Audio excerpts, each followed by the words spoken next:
8/15 ಸ್ವಾತಂತ್ರ್ಯ ದಿನಾಚರಣೆಯ ಪ್ರಯುಕ್ತವಾಗಿ ಉತ್ತಮ ರೀತಿಯ ಕಾರ್ಯಕ್ರಮಗಳನ್ನು ಹಮ್ಮಿಕೊಂಡಿದ್ದು ದೇಶಕ್ಕೆ ಗೌರವ ಸೂಚಿಸುವುದರಲ್ಲಿ ಎಲ್ಲರೂ ಸಂತೋಷ ಭರಿತರಾದರು.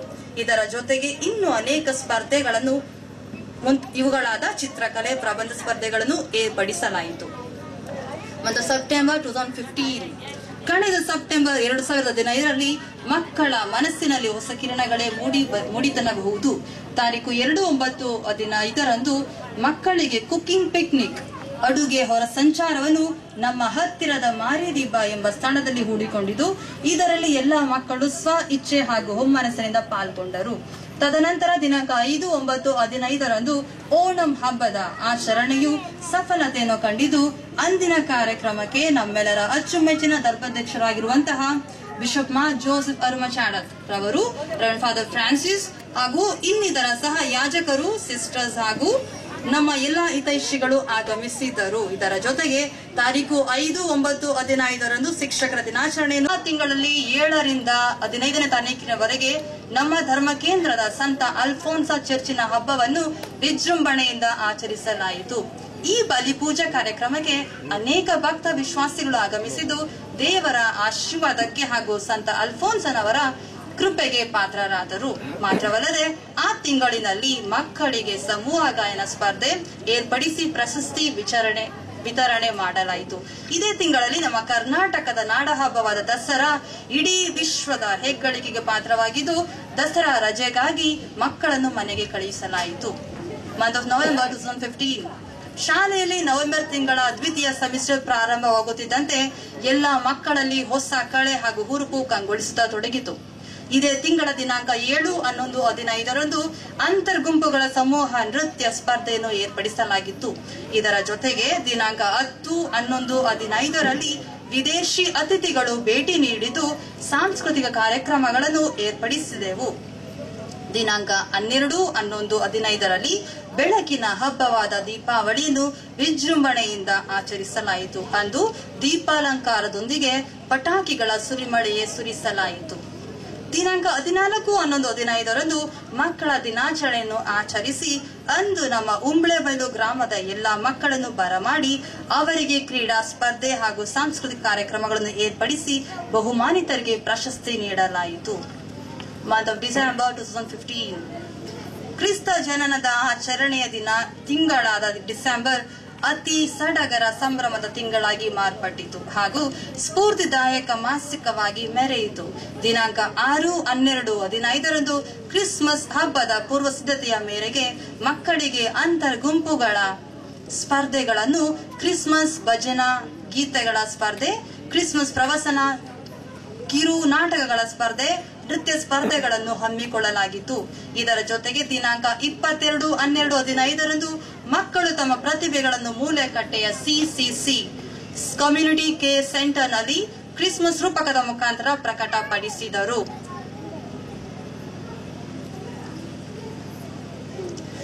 ನಮ್ಮ ನಲ್ಮೆಯ ಧರ್ಮಾಧ್ಯಕ್ಷರು ಇಂದು ನಮ್ಮ ಶಿಕ್ಷಕರಾಗಿರುವಂತಹ ಫಾದರ್ ಏಬ್ರಹಾಂ ರವರು ಉಡುಗೆಗಳನ್ನು ಪ್ರತ್ಯೇಕವಾಗಿ ಕ್ರಿಸ್ಮಸ್ ಬಟ್ಟೆಗಳನ್ನು ನೀಡುವುದರ ಮುಖಾಂತರ ನಮ್ಮೆಲ್ಲರ ಮನಗಳನ್ನು ರಂಜಿಸಿದ್ದಾರೆ. ಮಂತ್ ಆಫ್ ಜಾನ್ವರಿ 2016 2016ನೇ ಹೊಸ ವರ್ಷವನ್ನು ಹರುಷದಿಂದ ಬರಮಾಡಿಕೊಳ್ಳಲು 2015ನೇ ಡಿಸೆಂಬರ್ 31 ರಾತ್ರಿ ಬಲಿಪೂಜೆಯ ಮುಖಾಂತರ ದೇವರಿಗೆ ಸ್ತುತಿ ನಮನಗಳನ್ನು ಸಲ್ಲಿಸುತ್ತಾ ಜನವರಿ 1/1/16 ಕಡೆಗೆ ಹೊಸ ಹೆಜ್ಜೆಗಳನ್ನಿಟ್ಟೆವು. ಅಂದು ಎಲ್ಲ ಮಕ್ಕಳಿಗೆ ಕಿರು ಕಾರ್ಯಕ್ರಮದ ನಂತರ ಸಿಹಿ ವಿತರಣೆಯನ್ನು ಮಾಡಲಾಯಿತು. ತಾರೀಕು 2/1/16 ನಮ್ಮ ಅಲ್ಫೋನ್ಸಾ ಬಾಲ ಭವನದ ನಿರ್ದೇಶಕರಾಗಿರುವಂತಹ ಫಾದರ್ ಏಬ್ರಹಾಂ ರವರ ಹುಟ್ಟು ಹಬ್ಬವಾಗಿದ್ದು ಅವರ ಅನುಪಸ್ಥಿತಿಯಲ್ಲಿ ದಿನಾಂಕ 7/1/16 ಅವರ ಹುಟ್ಟು ಹಬ್ಬವನ್ನು ವಿಜೃಂಭಣೆಯಿಂದ ಆಚರಿಸಿದ್ದೇವೆ. 26/1/16 ಗಣರಾಜ್ಯೋತ್ಸವದ ಪ್ರಯುಕ್ತವಾಗಿ ಅಂದು ಧ್ವಜಾರೋಹಣ ಕಾರ್ಯಕ್ರಮವನ್ನು ಅತಿ ಗೌರವಯುಕ್ತವಾಗಿ ನಡೆಸಲ್ಪಟ್ಟಿತು. ತದನಂತರ ನಮ್ಮ ನಿರ್ದೇಶಕರು ತಮ್ಮ ಭಾಷಣದ ಮುಖಾಂತರ ದೇಶದ ಇಂದಿನ ಸ್ಥಿತಿಗತಿಗಳ ಬಗ್ಗೆ ವಿವರಣೆ ನೀಡುತ್ತಾ ನಮ್ಮ ಪ್ರಧಾನಮಂತ್ರಿಗಳ ಆಶಯಗಳನ್ನು ವ್ಯಕ್ತಪಡಿಸಿದರು. ತದನಂತರ ಎಲ್ಲರಿಗೂ ಸಿಹಿ ವಿತರಣೆ ಮಾಡಲಾಯಿತು. ಕಡೆಯದಾಗಿ ಮಕ್ಕಳ ವೇಳಾಪಟ್ಟಿ. ಈ ಎಲ್ಲಾ ಕಾರ್ಯಕ್ರಮಗಳೊಡನೆ ನಮ್ಮ ಅಲ್ಫೋನ್ಸಾ ಬಾಲ ಭವನವು ಇಲ್ಲಿನ ಎಲ್ಲಾ ಮಕ್ಕಳ ಜ್ಞಾನಾರ್ಜನೆ ಏಳಿಗೆಗಾಗಿ ಅವರ ವಿದ್ಯಾಭ್ಯಾಸಕ್ಕಾಗಿ ಫಾದರ್, ಸಿಸ್ಟರ್ಸ್ ಹಾಗೂ ಟೀಚರ್ಸ್ಗಳು ತಮ್ಮ ಉತ್ತಮ ನೆರವನ್ನು, ಅಮೂಲ್ಯ ಸಮಯವನ್ನು ಅವರ ಭವಿಷ್ಯಕ್ಕಾಗಿ ಮುಡಿಪಾಗಿಡುತ್ತಾರೆ ಹಾಗೂ ಇಡುತ್ತಿದ್ದಾರೆ. ವಾರದ ವೇಳಾಪಟ್ಟಿಯ ಕಾರ್ಯಕ್ರಮ ಹೀಗಿದೆ. ಮಕ್ಕಳಿಗೆ ಓದುವ ಸಮಯ ಬೆಳಿಗ್ಗೆ 6ರಿಂದ 7:30ರವರೆಗೆ ಹಾಗೂ 8:40ರಿಂದ 9:45ರವರೆಗೆ, ಸಂಜೆ ಸಾಯಂಕಾಲ 6:15ರಿಂದ 7:30ರವರೆಗೆ ಹಾಗೂ ರಾತ್ರಿ 9ರಿಂದ 10:30ರವರೆಗೆ ವಿದ್ಯಾರ್ಜನೆಗಾಗಿ ಕಲಿಕೆಯ ಸಮಯವನ್ನು ನೀಡಲಾಗಿದೆ. ಇದರ ಜೊತೆಗೆ ಇಲ್ಲಿನ ಟೀಚರ್ಸ್, ಸಿಸ್ಟರ್ಸ್ ಮಕ್ಕಳ ಕಲಿಕೆಯ ಬಗ್ಗೆ ಹೆಚ್ಚಿನ ಗಮನ ವಹಿಸುತ್ತಿದ್ದಾರೆ. ಇದರ ಜೊತೆಗೆ ಮಕ್ಕಳಿಗೆ ಪ್ರತಿ ಭಾನುವಾರ ಇಂಗ್ಲಿಷ್ ಗ್ರಾಮರ್ ಕ್ಲಾಸ್, ಪ್ರತಿ ಶುಕ್ರವಾರ ಬೋರ್ಡಿಂಗ್ ವತಿಯಿಂದ ಕಿರು ಪರೀಕ್ಷೆಗಳನ್ನು ನಡೆಸಲ್ಪಡುತ್ತಿದೆ. ಮಕ್ಕಳ ಹುಟ್ಟುಹಬ್ಬದ ಆಚರಣೆಗಳು. ನಾವೆಲ್ಲರೂ ಒಂದೇ ಎಂಬ ಐಕ್ಯತಾ ಭಾವನೆಯನ್ನು ಸೂಚಿಸುತ್ತಾ ನಮ್ಮ ಅಲ್ಫೋನ್ಸಾ ಬಾಲ ಭವನದ ಎಲ್ಲಾ ಮಕ್ಕಳ ಹುಟ್ಟುಹಬ್ಬವನ್ನು ವಿಜೃಂಭಣೆಯಿಂದ ಆಚರಿಸಲಾಯಿತು. ಇನ್ನಿತರ ಸಹಪಠ್ಯ ಚಟುವಟಿಕೆಗಳು. ಇವೆಲ್ಲದರ ಜೊತೆಗೆ ಕ್ರೀಡಾ ಸ್ಪರ್ಧಾ ದಿನ, ಕೈದೋಟ ಕಾರ್ಯಕ್ರಮ, ಪ್ರತಿ 5 ಗುಂಪುಗಳ ಶಿಸ್ತು ಸಂಯಮಗಳನ್ನು ಆಧರಿಸಿ ಪ್ರತಿ ದಿನ ಅಂಕಗಳನ್ನು ನೀಡುವುದರ ಮೂಲಕ ಮಕ್ಕಳನ್ನು ಉತ್ತೇಜನ ಹಾಗೂ ಛಲದೆಡೆಗೆ ಪ್ರಚೋದಿಸಲಾಯಿತು ಹಾಗೂ ವಿಜೇತರಿಗೆ ವಿಶೇಷ ಬಹುಮಾನ ನೀಡಲಾಗುತ್ತಿದೆ. ಕಡೆಯದಾಗಿ ಉಪಸಂಹಾರ, ಕನ್ಕ್ಲೂಷನ್. ಒಟ್ಟಾರೆ ಹೇಳುವುದಾದರೆ ನಮ್ಮ ಬಾಲಭವನವು ಇಂದು ತನ್ನ ಪರಿಪೂರ್ಣ ಹಾಗೂ ನಿಷ್ಠಾವಂತ ಸೇವೆ ನೀಡುತ್ತಿರುವುದರ ಜೊತೆಗೆ ಇಲ್ಲಿನ ನೆರೆದಿರುವ ಗಣ್ಯರ, ಮಕ್ಕಳ ಪೋಷಕರ, ನಮ್ಮ ಹಿತೈಷಿಗಳ, ಗ್ರಾಮಸ್ಥರ ಮೆಚ್ಚುಗೆಗೆ ಪಾತ್ರವಾಗಿದೆ. ಇಂದಿನವರೆಗೂ ಇಲ್ಲಿ ನೆರೆದಿರುವ ತಾವೆಲ್ಲರೂ ನಮಗೆ ನೀಡಿರುವ ಸಕಲ ಪ್ರತ್ಯಕ್ಷ ಹಾಗೂ ಪರೋಕ್ಷ ಸಹಕಾರಕ್ಕಾಗಿ ನಾವು ಚಿರಋಣಿಗಳು. ಹಾಗೂ ಇಂದು ಈ ಕಾರ್ಯಕ್ರಮಕ್ಕೆ ಪಾಲ್ಗೊಳ್ಳಲು ಸಾಧ್ಯವಾಗದಿರುವಂತಹ ನಮ್ಮ ಎಲ್ಲ ಹಿತೈಷಿಗಳಿಗೆ ನಾವು ನಮ್ಮ ಕೃತಜ್ಞತೆಗಳನ್ನು ಸಲ್ಲಿಸುತ್ತೇವೆ.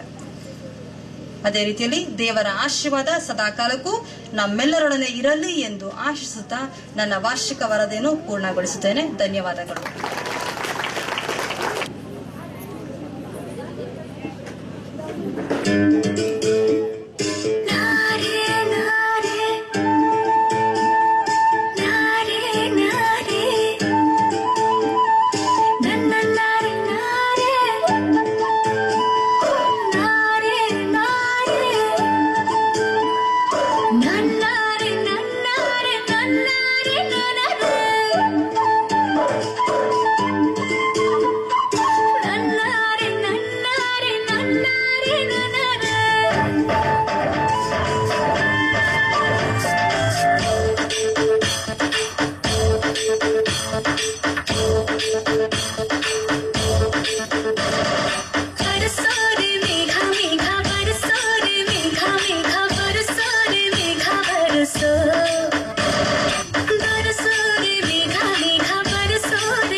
मीठा है कोसा है बारिश का बोसा है, कोसा है कोसा है बारिश का बोसा है। मीठा है कोसा है बारिश का बोसा है, कोसा है कोसा है बारिश का बोसा है। जल जल जल जल जल जल जल जल जल जल जल जल जल जल जल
घराने बनाएंगे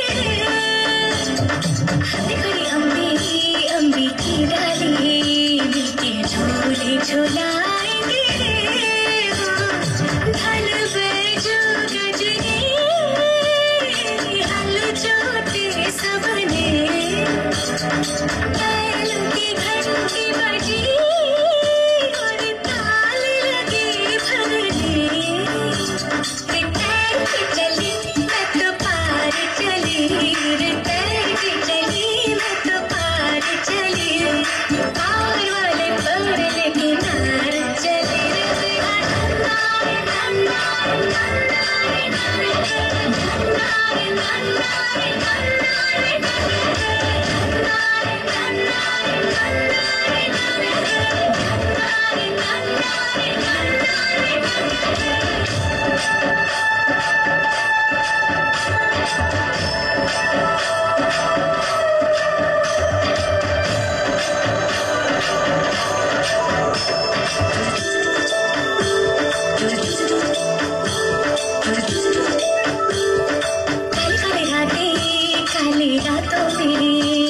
बदरवा बरस जाएगा गली गली मुझको मेघा ढूंढेगा गरज के पलट जाएगा घर आंगन अंगना और पानी का झरना भूल न जाना मुझे सब पूछेंगे वरना बहके चली मैं तो बहके चली रे कहते चली मैं तो कहके चली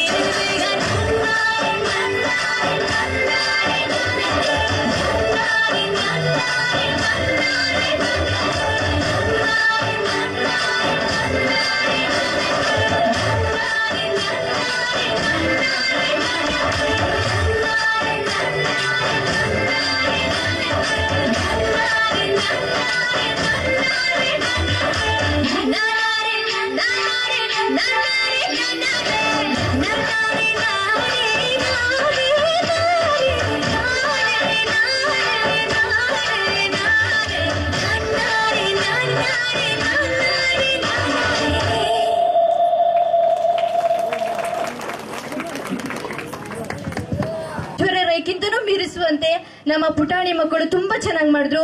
ಅವರಿಗೆ ಹೃತ್ಪೂರ್ವಕವಾದ ಧನ್ಯವಾದಗಳನ್ನು ತಿಳಿಸ್ತೇನೆ. ನಮ್ಮ ಅಲ್ಫೋನ್ಸ ಬಾಲಭವನವು ಹಲವರ ಪಾಲಿನ ಆಶಾಕಿರಣ. ಇಂತಹ ಸಂಸ್ಥೆಯ ಅಡಿಯಲ್ಲಿ ವಿದ್ಯಾಭ್ಯಾಸ ಮಾಡುತ್ತಿದ್ದು ಈ ಸಂಸ್ಥೆಯ ಕುರಿತು ತಮ್ಮೆರಡ ಅನಿಸಿಕೆಯನ್ನು ಹೇಳಲು ಬರುತ್ತಿದ್ದಾರೆ 10ನೇ ತರಗತಿಯಾದ ಪದ್ಮಾಜೆ. ವೇದಿಕೆ ಮೇಲೆ ಉಪಸ್ಥಿತವಿರುವ ಗಣ್ಯರೇ ಹಾಗೂ ಫಾದರ್ಸ್, ಸಿಸ್ಟರ್ಸ್, ಟೀಚರ್ಸ್ ಹಾಗೂ ಸ್ಟೂಡೆಂಟ್ಸ್ ಮತ್ತು ಇಲ್ಲಿರುವ ಮಕ್ಕಳಿರುವ ಪೋಷಕರೇ, ನಿಮಗೆಲ್ಲರಿಗೂ ಗೊತ್ತಿರುವ ಹಾಗೆ ಇಂದು ನಾವು ಬಾಲಭವನದಲ್ಲಿ ವಿಜೃಂಭಣೆಯಿಂದ ಆನ್ಯುವಲ್ ಡೇ ಅನ್ನು ಆಚರಿಸಿದ್ದೇವೆ. ಅದಕ್ಕಾಗಿ ನಾವು ಯಾವುದೇ ಒಂದು ಕಾರ್ಯಕ್ರಮ ಮಾಡ್ಬೇಕಾದ್ರೆ ದೇವ್ರ ಪ್ರಾರ್ಥನೆ ಇರಬೇಕು. ಆದ್ರಿಂದ ನಾವು ದೇವ್ರ ಪ್ರಾರ್ಥನೆ ಮಾಡ್ಕೊಂತ ನಾನು ಇದನ್ನ ಭಾಷಣ ಪ್ರಾರಂಭಿಸ್ತೇನೆ. ನನ್ನ ಹೆಸರು ಪದ್ಮಾ, ನಾನು 10ನೇ ತರಗತಿ ಓದ್ತಿದ್ದೇನೆ. ನಾನು ಇಲ್ಲಿ ಬಂದಿರೋದು 7ನೇ ಕ್ಲಾಸ್ ಅಲ್ಲಿ. ನಾನು ಬಂದು ಈಗ 4 ವರ್ಷ ಆಗಿರ್ಬೋದು. ನನಗೆ ಪ್ರತಿಯೊಂದಕ್ಕೂ ಪ್ರೋತ್ಸಾಹ ಕೊಟ್ಟಿರೋದು ನಮ್ಮ ಫಾದರ್ಸು, ಸಿಸ್ಟರ್ಸ್, ಟೀಚರ್ಸು ಹಾಗೂ ಟೀಚರ್ಸು ಮಕ್ಕಳು. ನನಗೆ ಇನ್ನೊಬ್ಬರ ಹತ್ರ ಹೇಗೆ ನಡ್ಕೋಬೇಕಂತ ನನಗೆ ಗೊತ್ತಿರಲಿಲ್ಲ. ಅದನ್ನ ನಮ್ಮ ಫಾದರ್ಸು, ಸಿಸ್ಟರ್ಸು, ಟೀಚರ್ಸ್ ಪ್ರತಿಯೊಬ್ಬರು ನನಗೆ ಕಳಿಸಿದ್ರು. ನಾನು ಇಲ್ಲಿ ಫಸ್ಟ್ ಬಂದಾಗ ನನಗೆ ಓದಕ್ಕೂ ಬರ್ತಿರ್ಲಿಲ್ಲ, ಬರೆಯೋಕ್ಕೂ ಬರ್ತಿರ್ಲಿಲ್ಲ. ಅದನ್ನ ಮತ್ತೆ ಸ್ಟೇಜ್ ಫಿಯರ್ನೆಸ್ ಮೊದಲೇ ಆಗಿರುತ್ತೆ. ಯಾಕಂದ್ರೆ ನಾವು ಯಾವುದೇ ಒಂದು ಭಾಷಣ ಮಾಡ್ಬೇಕಾದ್ರೆ ಆಗಿರ್ಬೋದು, ಯಾವುದೇ ಒಂದು ಕಲಿಕೆಯನ್ನ ಆಗಿರ್ಬೋದು, ಏನೊಂದು ಮಾಡ್ಬೇಕಾದ್ರೂ ನಮಗೆ ಸ್ಟೇಜ್ ಫಿಯರ್ನೆಸ್ ಮೊದಲೇ ಆಗಿರುತ್ತದೆ. ಆದ್ರಿಂದ ನಾವು ಪ್ರತಿಯೊಂದಕ್ಕೂ ಸ್ಟೇಜ್ ಫಿಯರ್ನೆಸ್ ಬೇಕಾಗಿರುವುದನ್ನು ನಮ್ಮ ಫಾದರ್ ಅವರು ವಾರ ಒಂದೊಂದು ಕಾಂಪಿಟೇಷನ್ ಮಾಡಕ್ ಹೇಳಿದ್ರು. ಅದ್ ನಮಿಗೂ ಗೊತ್ತಿದೆ, ನಿಮಗೂ ಗೊತ್ತಿದೆ, ನೀವು ಒಂದ್ಸತಿ ಭಾಗವಹಿಸಿದಿರಾ. ಅದಕ್ಕಾಗಿ ನಮಗೆ ಸ್ಪೀಚ್ ಆಗಿರ್ಬೋದು, ಸಾಂಗ್ ಆಗಿರ್ಬೋದು, ಡ್ಯಾನ್ಸ್ ಆಗಿರ್ಬೋದು, ಪ್ರತಿಯೊಂದು ವಾರ ಮಾಡ್ತಿರುವಂತಹ ಕಾಂಪಿಟೇಷನ್ಗೆ ಅದೊಂದು ಬರುತ್ತದೆ. ಮತ್ತೆ ನಮ್ಮ ಫಾದರ್ ಅವರು ನಮ್ಗೆ ಕ್ರಿಸ್ಮಸ್ ಡ್ರೆಸ್ ಏನಾದ್ರೂ ನಮಗ್ ಬೇಡ ಬೇಡ ಅಂದಾಗ ಬೇಡ, ಬೇಕು ಅಂದಾಗ ಬೇಕು. ಅಂದ್ರೆ ನಮಗೆ ಯಾವ್ದು ಬೇಡ ಅದು ಬೇಡ, ಅವ್ರಿಗೆ ಇಷ್ಟ ಆಗಲ್ದಿದ್ದು ನಮಗೂ ಇಷ್ಟ ಆಗಿಲ್ದಿದ್ದು ಬೇಡ ಆಗುತ್ತೆ. ಅವಾಗ ಬೇಕಾಗಿದ್ದನ್ನ ನಮಗೆ ಅವ್ರು ತಂದ್ಕೊಡ್ತಾರೆ. ನಮಗೆ ಏನ್ ಇಷ್ಟನೋ ಅದನ್ನೇ ತಂದ್ಕೊಡ್ತಾರೆ. ಅದೇ ರೀತಿ ನಮ್ಮ ಫಾದರ್ ಅವರು ನಮಗೆ ಕ್ರಿಸ್ಮಸ್ಗೆ ಬಟ್ಟೆ ತಂದ್ಕೊಟ್ರು. ಅದನ್ನ ನಾವು ಸದುಪಯೋಗ ಮಾಡ್ಕೋಬೇಕು. ನಾನು ಯಾವತ್ತೂ ದುರುಪಯೋಗ ಮಾಡ್ಕೋಬಾರ್ದು. ಯಾಕಂದ್ರೆ ಅವರು ಅಂತ ಕಷ್ಟಪಟ್ಟು ನಮಗೆ ಅದು ಡ್ರೆಸ್ಗಳನ್ನ ಕೊಟ್ರು, ಅದನ್ನ ನಾವು ಸದುಪಯೋಗ ಮಾಡ್ಕೋಬೇಕು. ಪ್ರತಿಯೊಂದಕ್ಕೂ ಅಷ್ಟೇ ನಮ್ಮ ಫಾದರ್ ಅವರು ಪ್ರೋತ್ಸಾಹ ನೀಡ್ತಾರೆ. ಮತ್ತೆ ಸಿಸ್ಟರ್ಸ್ ಆಗಿರ್ಬೋದು, ನಾವು ಹುಷಾರಿಲ್ಲ ಅಂದ್ರೆ ರಾತ್ರಿ ಎಲ್ಲ ಫಾದರು ಸಿಸ್ಟರು ಟೀಚರು ಆಸ್ಪತ್ರೆ ಕರ್ಕೊಂಡು ಹೋಗಿದ್ದು ಘಟನೆ ಉಂಟು. ಅದೇನಾದ್ರೂ ಆಗಿರ್ಬೋದು. ಇಲ್ಲಿ ಪೇರೆಂಟ್ಸ್ ಇರಲ್ಲ, ಯಾಕಂದ್ರೆ ಪೇರೆಂಟ್ಸಿಗೆ ಅಷ್ಟು ಗೊತ್ತಿರಲ್ಲ. ಅದರಿಂದ ನಮ್ಮ ಫಾದರು ಸಿಸ್ಟರ್ ಎಲ್ಲರೂ ಇನ್ಚಾರ್ಜ್ ಮಾಡ್ಕೊಂತಾರೆ. ಮತ್ತೆ ರಾತ್ರಿ ಕೆಲವು ಮಕ್ಕಳಿಗೆ ಜ್ವರ ಅಥವಾ ಏನಾದ್ರು ಬಂದ್ರೆ ಮಾತ್ರೆ ತಂದ್ಕೊಡೋಗಿರ್ಬೋದು, ಯಾವುದೇ ಒಂದು ಆಗಿರ್ಬೋದು, ನಮ್ಮ ಫಾದರ್ ಸಿಸ್ಟರ್ ಟೀಚರ್ ಎಲ್ಲ ಮಾಡ್ತಾರೆ.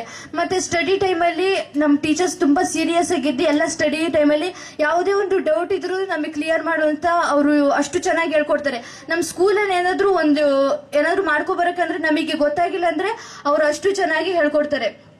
ಮತ್ತೆ ವಿದ್ಯೆಗೆ ವಿನಯವೇ ಭೂಷಣ ಅಂತ ನಿಮಗೆಲ್ಲರಿಗೂ ಗೊತ್ತಿರಬಹುದು. ಆ ಗಾದೆಯ ಪ್ರಕಾರ ನಮ್ಮ ಹಾಸ್ಟೆಲ್ ಅಲ್ಲಿ ಪ್ರತಿಯೊಂದನ್ನು ನಮಗೆ ಹೇಳ್ಕೊಡ್ತಾರೆ. ಪ್ರಯೋಜನ ಮನುದ್ದೇಶನ ಮುಂದವೇ ಪ್ರವರ್ತನೆ ಅಂತಾರೆ. ಅಂದ್ರೆ ಯಾವ ದಡ್ಡ ಆಗಿರ್ಬೋದು, ಅವನು ನೀವು ನೋಡಿರ್ಬೋದು, ನೀವು ಬೇರೆ ಸ್ಕೂಲಲ್ಲಿ ಸೇರಿಸಿದಾಗ ನನ್ನ ಮಕ್ಕಳು ಒಂದೊಂದ್ಸತಿ ಪಾರ್ಟಿಸಿಪೇಟ್ ಮಾಡಿರಲ್ಲ. ಅದ್ ಯಾಕೆ ಪಾರ್ಟಿಸಿಪೇಟ್ ಮಾಡಲ್ಲ ಅಂದ್ರೆ ಅವ್ರಿಗೆ ಸ್ಟೇಜ್ ಫಿಯರ್ನೆಸ್ ಇರಲ್ಲ, ಹಾಗೆ ಅಂತ ಕಾರಣ ಒಂದೊಂದಿರುತ್ತೆ. ಅದಕ್ಕೆ ನಮ್ಮ ಫಾದರ್ ಅವರು ವಾರ ಕಾಂಪಿಟೇಷನ್ ಇಟ್ಕೊಂಡಿರೋದು ನಾನು ಹೇಳಿದೆ. ಆ ಕಾಂಪಿಟೇಷನ್ ಇಟ್ಕೊಂಡಿದ್ದಕ್ಕಾಗ್ಲೇ ಅವರು ಇವತ್ತು ನೀವು ನೋಡಿ ಇಲ್ಲಿ ಬಂದಿರೋ ಪೋಷಕರಲ್ಲಿ ಒಬ್ಬೊಬ್ಬರು ಮಕ್ಕಳು ಒಂದೊಂದು ಪಾರ್ಟಿಸಿಪೇಟ್ ಮಾಡಿದ್ದಾರೆ. ಯಾಕಂದ್ರೆ ಅವರಿಗೆ ಪಾರ್ಟಿಸಿಪೇಟ್ ಮೊದಲೇ ಆಗಿರುತ್ತೆ, ಸ್ಟೇಜ್ ಫಿಯರ್ನೆಸ್ ಮೊದಲೇ ಆಗಿರುತ್ತೆ. ಅದಕ್ಕಾಗಿ ಪ್ರತಿಯೊಬ್ಬರು ಪಾರ್ಟಿಸಿಪೇಟ್ ಮಾಡಿದ್ದಾರೆ. ನಾನು ಲಾಸ್ಟ್ಗೆ ಇದನ್ನೆಲ್ಲ ಸೇರಿಸ್ಕೊಂಡು ಒಂದು ಕವನ ಹೇಳ್ತೀನಿ. ನಗುವ ಹೂಗಳ ಸೊಗಸು, ಪ್ರತಿಭಾವಂತ ಮಕ್ಕಳ ಮನಸ್ಸು, ನಲ್ಮೆಯ ಫಾದರ್ ಸಿಸ್ಟರ್ಸ್ ಟೀಚರ್ಸ್ ಹಾಗೂ ಇಲ್ಲಿರುವ ಮಕ್ಕಳು, ಇದಕ್ಕೆಲ್ಲ ನಮ್ಮ ಹಾಸ್ಟೆಲೇ ಫೇಮಸ್ ಅಂತ ಹೇಳ್ತಾ ನನ್ನ ಭಾಷಣವನ್ನು ಮುಗಿಸ್ತೇನೆ. Thank you. ಮಾತೃಹೃದಯಿ ಸಂಸ್ಥೆಯ ಕುರಿತು ಒಂದೆರಡು ಮಾತನಾಡಿದಂತಹ ಪದ್ಮಾರವರಿಗೆ ನಲ್ಮೆಯವಾದ ಧನ್ಯವಾದಗಳು. ಏಸು ನಮ್ಮೆಲ್ಲರ ರಕ್ಷಕ. ಇಂತಹ ಯೆಹೋವನನ್ನು ಸ್ತುತಿಸಿ ನೃತ್ಯ ಮಾಡಲು ಬರುತ್ತಿದ್ದಾರೆ ಕಮಲ ಮತ್ತು ತಂಡದವರು.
స్తోత్రం యెహోవనా మురళాలించెను తన మహాదయనందను గణించెను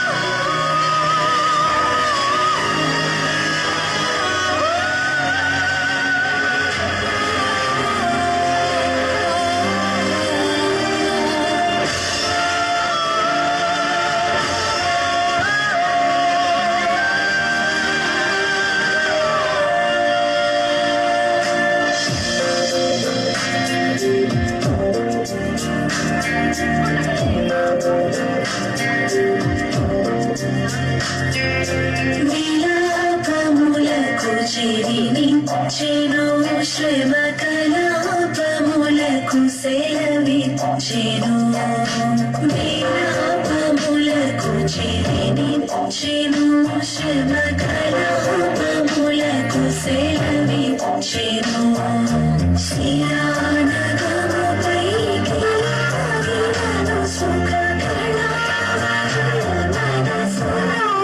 నిలిపెను యెహోవనా మురళాలించెను తన మహాదయను గణించెను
ಧನ್ಯವಾದಗಳು.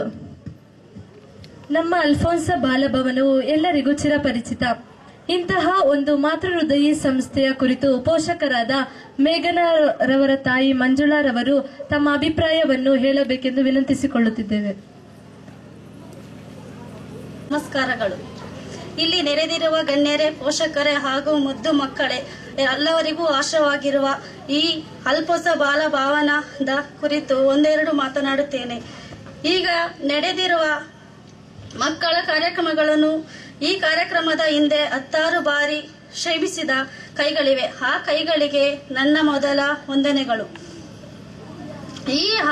ಈ ಹಾಸ್ಟೆಲ್ ಹಲವಾರು ವರ್ಷಗಳಿಂದ ಮಕ್ಕಳ ಪಾಲಿಗೆ ತಾಯಿ ಹೃದಯ ಸಂಸ್ಥೆಯಾಗಿದೆ, ಕಾರ್ಯನಿರ್ವಹಿಸುತ್ತದೆ. ನನಗೆ ತಿಳಿದಂತೆ ಇಲ್ಲಿ ಮಕ್ಕಳು ಶಿಸ್ತು ಹಾಗೂ ಸಮಯದಿಂದ ಚೆನ್ನಾಗಿ ವಿದ್ಯೆಯನ್ನು ಕಲಿಸುತ್ತಿದ್ದಾರೆ. ನನ್ನ ಒಪನಿಯರೇನೆಂದ್ರೆ, ನನ್ನ ಮಗಳು ಬಂದು 1 ವರ್ಷ ಆಗಿದೆ ಅಷ್ಟೇ. ನಾನು ಹಾಸ್ಟೆಲ್ಗೆ ಅಂದ್ರೆ ಹೆದರುತ್ತಿದ್ದೆ, ಬೇಡ ನಾ ಹಾಸ್ಟೆಲ್ಗೆ ಹಾಕಿದ್ರೆ ಇರಕ್ಕಾಗೋದಿಲ್ಲ ತಂದೆ ತಾಯಿ ಅಂತ. ಈ ಹಾಸ್ಟೆಲ್ಗೆ ಹಾಕಿದ್ಮೇಲೆ ಗೊತ್ತಾಗಿದೆ ನಾವು ನಮ್ಮ ಮಕ್ಕಳ ವಿದ್ಯಾಭ್ಯಾಸ ಇರೋದ್ರಿಂದ ತಂದೆ ತಾಯಿ ಬಿಟ್ಟು ಇರಬಹುದು ಅಂತ ಚೆನ್ನಾಗಿ ಅರ್ಥ ಆಗಿ ನನ್ನ ಮಗಳು ಚೆನ್ನಾಗಿ ಓದ್ತಿದ್ದಾಳೆ, ಚೆನ್ನಾಗಿ ಡ್ಯಾನ್ಸ್ ಆಡ್ತಿದ್ದಾಳೆ, ಎಲ್ಲಾ ರೀತಿಯಲ್ಲೂ ಚೆನ್ನಾಗಿ ಮನೆಯಲ್ಲಿಗಿಂತ ಇಲ್ಲಿ ಚೆನ್ನಾಗಿದ್ದಾಳೆ.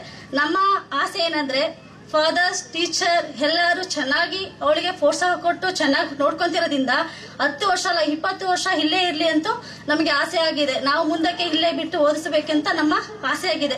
ಎಲ್ಲಾ ತಂದೆ ತಾಯಿಗೂ ಕೇಳ್ಕೊಳ್ಳೋದಂದ್ರೆ ಮಕ್ಕಳ ಬಿಟ್ಟು ಇರ್ಬೇಕು ಅಂತ ಯಾರಿಗೆ ನೋವಿದೆಯೋ ಅವರೆಲ್ಲರೂ ಮರೀರಿ. ಅದನ್ನ ಮಕ್ಕಳು ಚೆನ್ನಾಗಿ ಓದ್ಬೇಕು ನಾವು ಓಪನ್ ಇದ್ದ ತಂದೆ ತಾಯಿ ಈ ಹಾಸ್ಟೆಲ್ ಅಲ್ಲಿ ಓದಿಸ್ಬೇಕು.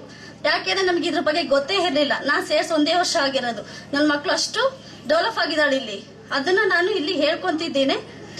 ನನ್ನ ಮಾತನಾಡೋದಕ್ಕೆ ಅವಕಾಶ ಕೊಟ್ಟ ಎಲ್ಲರಿಗೂ ನನ್ನ ವಂದನೆಗಳು. ಎಲ್ಲರಿಗೂ ಧನ್ಯವಾದಗಳು. ಈ ಕಾರ್ಯಕ್ರಮಕ್ಕೆ ಇನ್ನಷ್ಟು ಮನೋರಂಜನೆಯನ್ನು ನೀಡಿ ವೇದಿಕೆ ಮೇಲೆ ಹೊಸ ಕಳೆಯನ್ನು ತರಲು ಬರುತ್ತಿದ್ದಾರೆ ಧೂಮ ಚಾಲೆ ಎನ್ನುತ್ತಾ ಪದ್ಮ ಮತ್ತು ತಂಡ.